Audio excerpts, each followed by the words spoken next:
नमस्कार। मेरा नाम भाऊ तोरसेकर। आप देख रहे हैं प्रतिवाद। दोस्तों, कितना भी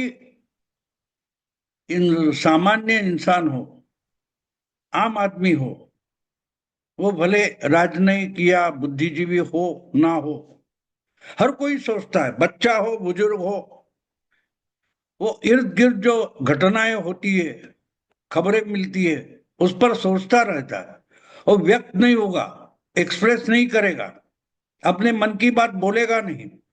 लेकिन उसके दिमाग में भी विचार होते हैं, सोचना शुरू होता है। हर एक की अपनी अपनी सोच होती है। और हम जैसे जो लोग दुनिया को ज्ञान देने की कोशिश करते हैं, हम समझते हैं कि हम ही सोचने वाले हैं, बाकी आम इंसान सोचता नहीं। लेकिन ऐसा बिल्कुल नहीं है। कभी कभी तो हमारे जैसे सोचने वाले हैं, अलग अलग जो चीजें होती है सुलझाने की कोशिश करते हैं, इसके लिए सोचते हैं, वो भी नहीं सोच सकते। ऐसी बातें आम इंसान सोचता है। और जब कभी अचानक से पूछ लेता है तो हम भी भौचक्के हो जाते हैं, चकित हो जाते हैं कि ये क्या पूछ रहा है, हमारे समझ में आता नहीं। क्योंकि हम उसको छोटा समझते हैं, हम उसको बुद्धिजीवी नहीं समझते, क्योंकि उसका आकलन वो बार बार बताता नहीं, या आकलन अगर हो उसके पास तो भी हमें बताने की या पूछने की कोशिश नहीं करता। इसलिए हम उसको अनपढ़ समझते, गवार समझते।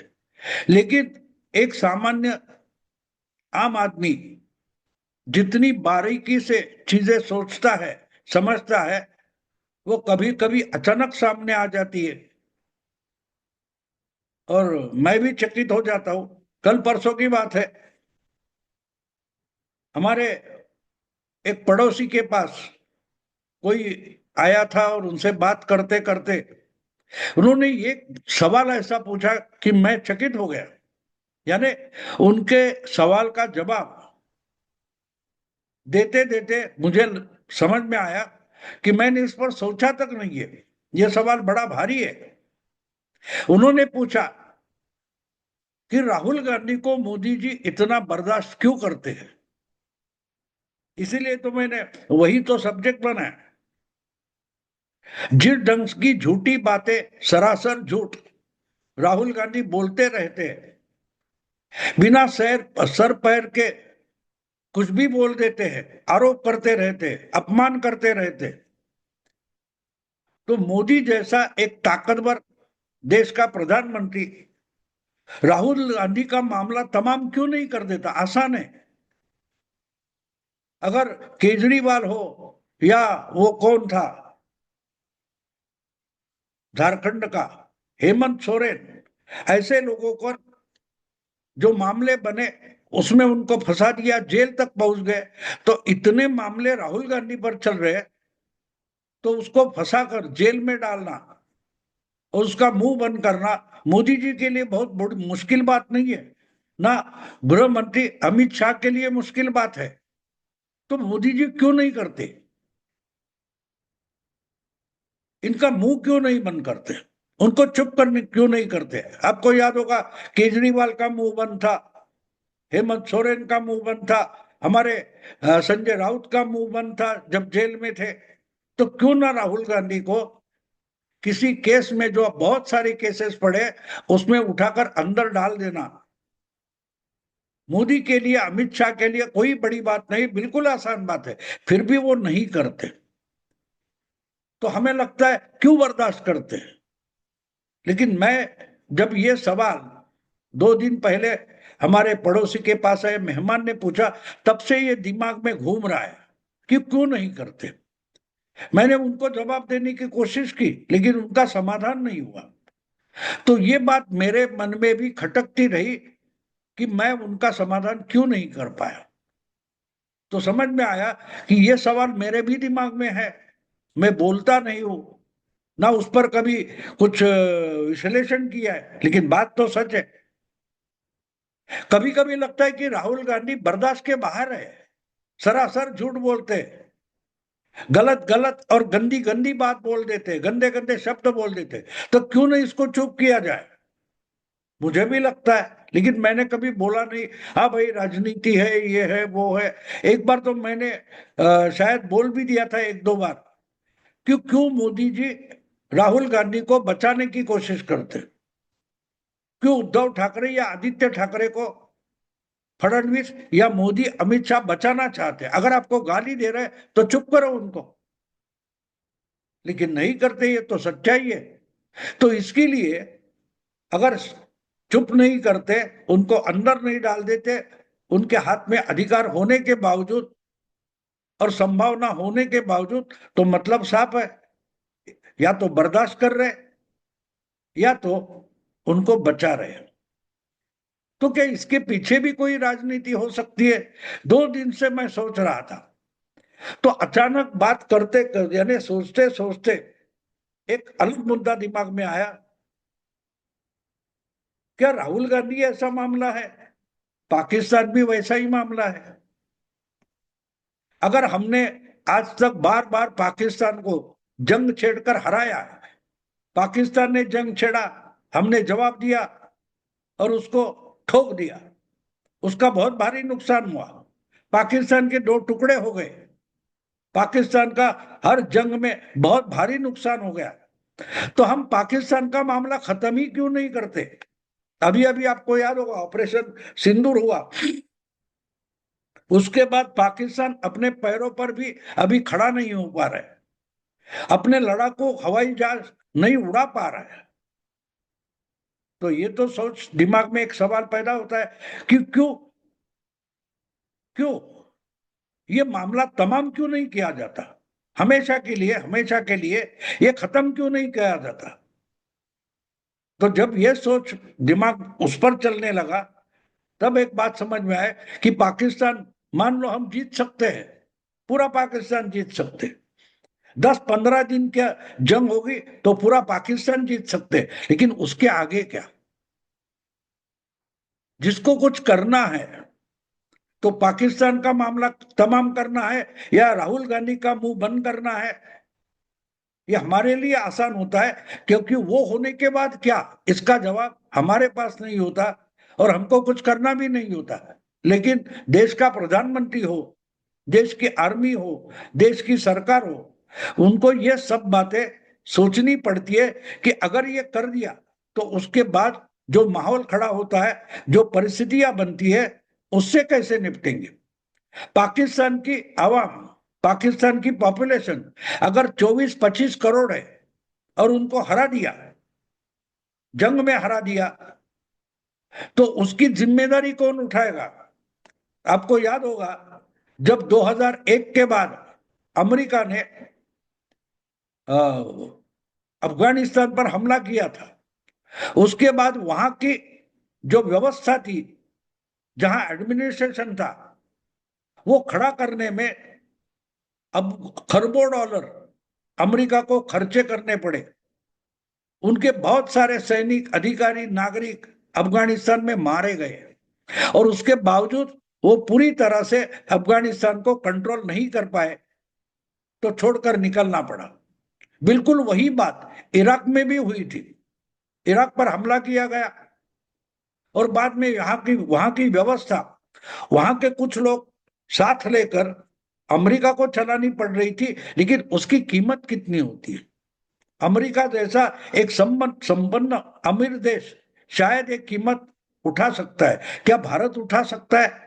पहले से ही हमारी पॉपुलेशन 140 करोड़ से ज्यादा है, उनके खर्चे उठाना, उनकी डेवलपमेंट, उनकी जरूरतें, उनकी सुविधाएं, ये करते करते हम यहां तक पहुंचे।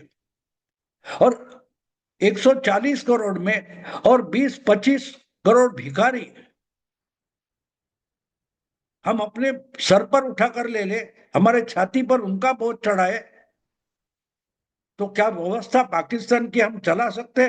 पाकिस्तान को भारत में सम्मिलित करे या ना करे, लेकिन अगर उनको जंग में बुरी तरह से हरा दिया, वहां की जो व्यवस्था है, आर्मी की हो या सिविल सोसाइटी हो या सिविल गवर्नमेंट हो, वो अगर हमने नेस्तनाबूद कर दिया तो उससे आगे क्या करना है? चरमराई हुई, टूटी फूटी पाकिस्तान की आज कोई सरकार है, वहां की आर्मी है, वहां की पुलिस है, वो उस आवाम को, उस पॉपुलेशन को, 24-25 करोड़ आवाम को कम से कम कंट्रोल तो कर रही है। पूरा अच्छा कंट्रोल नहीं होगा, लेकिन इतना भी बुरा नहीं है।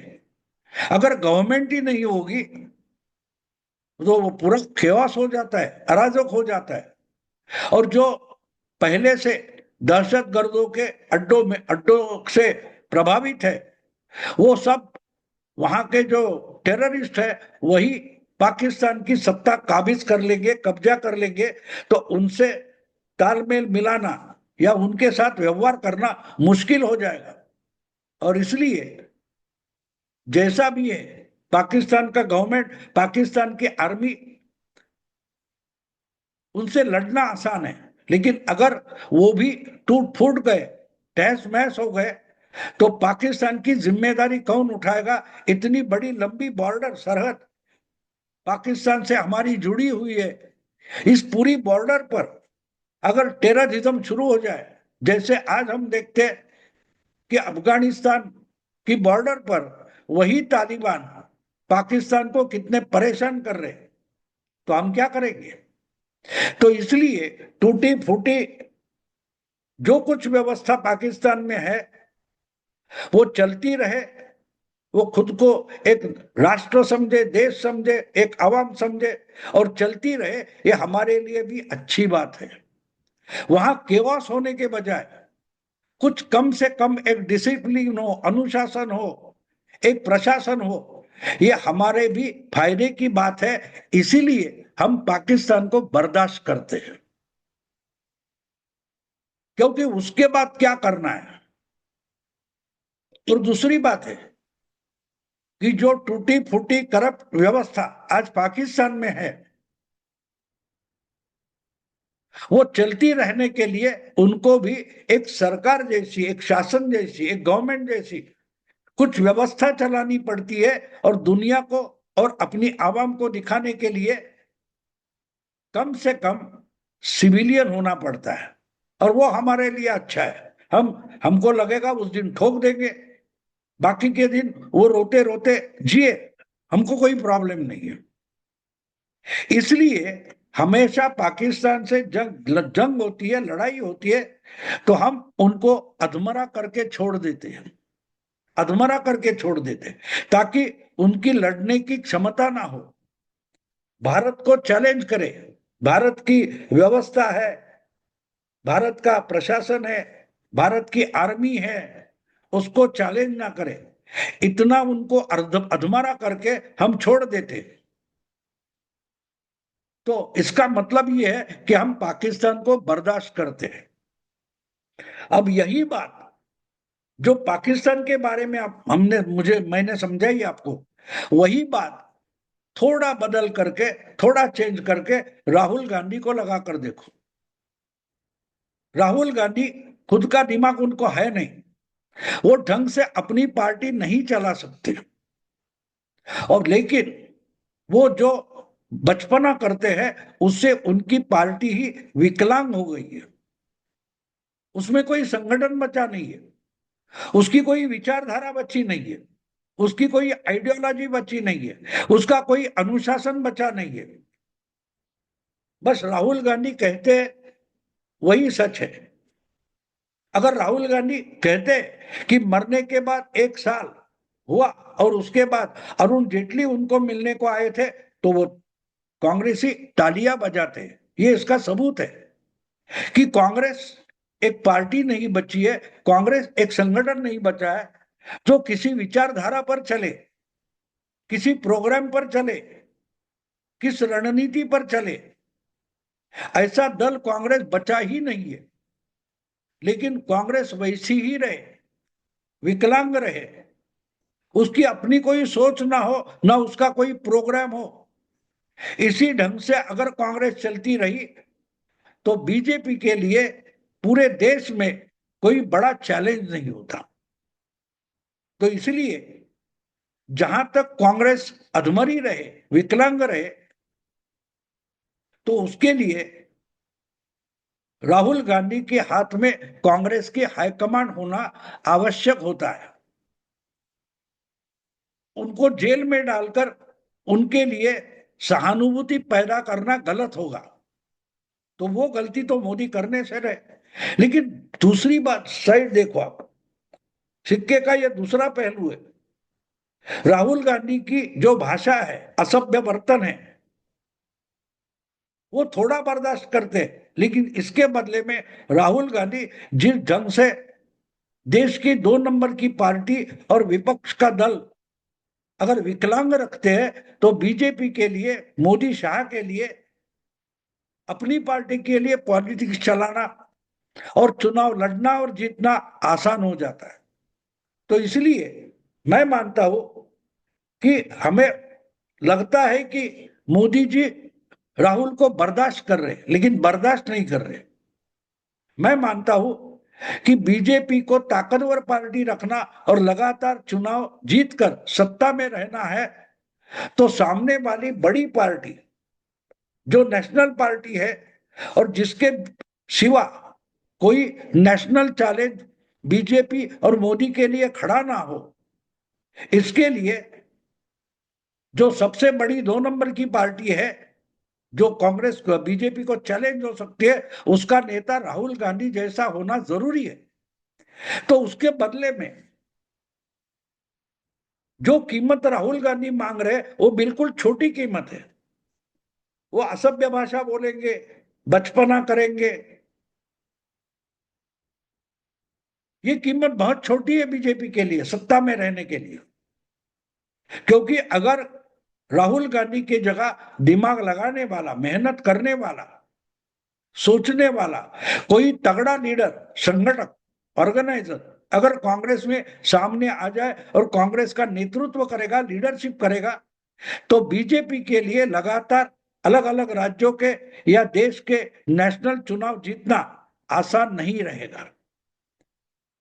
तो अगर सबसे बड़ा विरोधी दल, विपक्ष का बड़ा दल, 2 नंबर का दल विकलांग रखने की जरूरत है और वो काम राहुल गांधी कर रहे हैं, तो उसके बदले में बहुत छोटी कीमत वो मांग रहे हैं कि मैं मोदी को गाली दूंगा, मोदी का अपमान करूंगा, देश के खिलाफ अनाप शनाप बोलूंगा। हाँ, बदले में मैं पार्टी को अधमरा रखूंगा, जो पार्टी चुनाव लड़ ना सके, जो पार्टी का कोई अच्छा तगड़ा ऑर्गेनाइजेशन न हो। ये अगर सुविधा या सर्विस राहुल गांधी बीजेपी को और मोदी को दे रहे हैं, तो इसलिए तो मोदी, मैं मानता हूं, ये मेरा ख्याल है, ये असलियत हो या ना हो मुझे पता नहीं, लेकिन मेरा आकलन है कि मोदी राहुल गांधी को इसीलिए बर्दाश्त कर रहे हैं कि वो कांग्रेस के सबसे बड़े नेता है। उनके इशारों पर कांग्रेस कठपुतली जैसी नाचती है। अगर कांग्रेस को ऐसे ही रखना है, तो राहुल गांधी को भी रखना, बर्दाश्त करना जरूरी हो जाता है। और बिल्कुल वही बात हम 10 साल से देख रहे हैं। तो उस हमारे पड़ोसी के पास आए हुए मेहमान ने जो सवाल पूछा था, उससे एक सब्जेक्ट निकल कर आया मेरे लिए वीडियो का, कि राहुल गांधी को देश के प्रधानमंत्री नरेंद्र मोदी इतने बर्दाश्त क्यों करते हैं। आप भी सोचिए, क्या मैंने जो आकलन आपको बताया वो सही है? आप भी सोचिए, क्योंकि सवाल तो बड़ा है। देखते आगे क्या होता है। मैं ये रुकता हूं। अगर वीडियो पसंद है तो लाइक कीजिए, शेयर कीजिए और प्रतिवाद को सब्सक्राइब कीजिए। नमस्कार।